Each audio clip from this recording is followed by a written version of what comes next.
প্রিয় দর্শক, আমরা একজন কাকার সঙ্গে দেখা পাইছি। ওনার বাড়ি হচ্ছে গাইবান্ধা। আমরা ওনার থেকে জানবো কেমন লাগছে ওনার।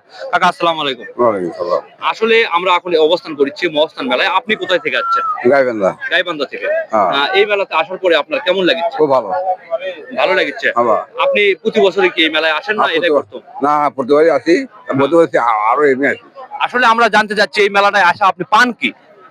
বাবা, এই সুদের বাবা সত্যবাদী, সত্যবাদী, বিশ্বাসী, আল্লাহর বিশ্বাসী বান্দা, আল্লাহর বিশ্বাসী, আল্লাহর প্রেমিক।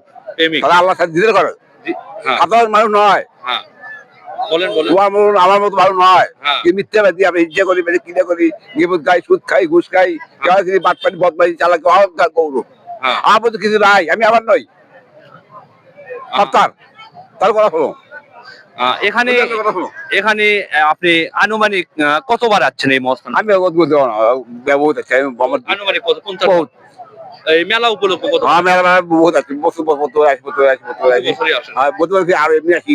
আর এখানে কি এই মাদার কমিটি থেকে কি আপনাদের কি কোনো খাওয়া দাওয়ার আয়োজন হয় নাকি? দেয়, আমরা তো খাইলে খাই না খাই নাই বলেন।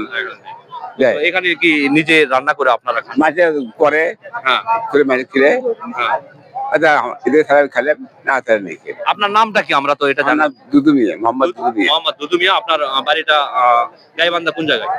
বাড়ি তো নাই বাবা, ঠিকানা বেটি ব্যথা থাকি, বাড়ি নেই আমার। তারপরে একটা তো ঠিকানা আছে। ঠিকানা মেয়ের ব্যথা থাকি, মেয়ের মেয়ের বাড়ির জায়গার নাম কি? ধরো ওরা গ্রামের নামে লইয়া উত্তরঘাটের। উত্তরঘাট। এটা হচ্ছে ফুলছড়ির ভিতরে। ফুলছড়ির ভিতরে আপনারা জানতে পারলেন। আসলে আপনার অরিজিনালি আপনার পেশা কি? আপনি কর্ম করেন কি? আগে কর্ম করছিল কৃষিকাজ, কৃষিকাজ করি না।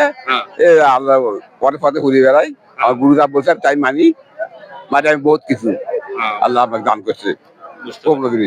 আপনার শরীরে আমরা দেখতে পাচ্ছি অনেক একটা সুন্দর একটা ড্রেস। এই ড্রেসটা কি আসলে কি আপনার ইচ্ছাগত ভাবে না? না, এই সেভাবে না।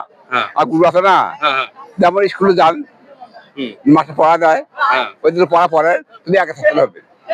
তারপর গুরু আছে, গুরু কথা আমি সব মানছি। এই আমাকে গুরু আমাকে দিচ্ছে। আপনাদের আসলে একটা গুরু আছে।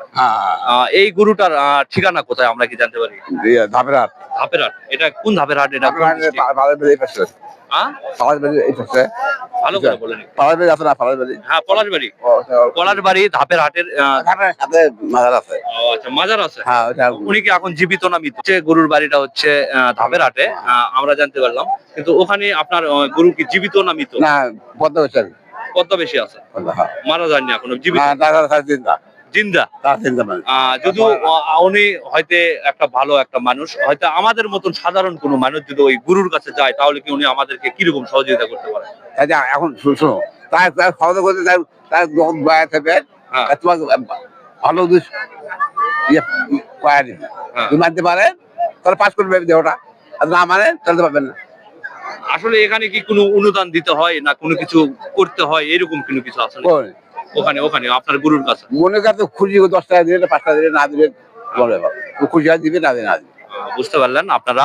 আসলে ওখানে কি আমাদের কি হয়তো কোনো কলমা টলমা পড়া এরকম কোনো কিছু করে নেয় কিনা? কলমা ইয়ে করে করতো, তবা করাবি, তবা করিস করতো। মিথ্যা করবো না, মিথ্যা করবো না, হিংসা করবো না, চিন্তা করবো না, খাবো না, সুদ খাবো না, ঘুষ খাবো না, অহংকার করবো না। বুঝতে পারছি। সত্য। সুপ্রিয় দর্শক, আপনারা জানতে পারলেন ওনার অনুভূতি। যাই হোক, আল্লাহ ওনাকে দীর্ঘজীবী করুক। আপনার মনটা অনেক ফ্রেশ আমরা জানতে পারলাম। সুপ্রিয় দর্শক, আমরা এই ভিডিওটা এখানে শেষ করে দিলাম। সবাই ভালো থাকবেন, সুস্থ থাকবেন। আর কিছু বলবেন আপনি?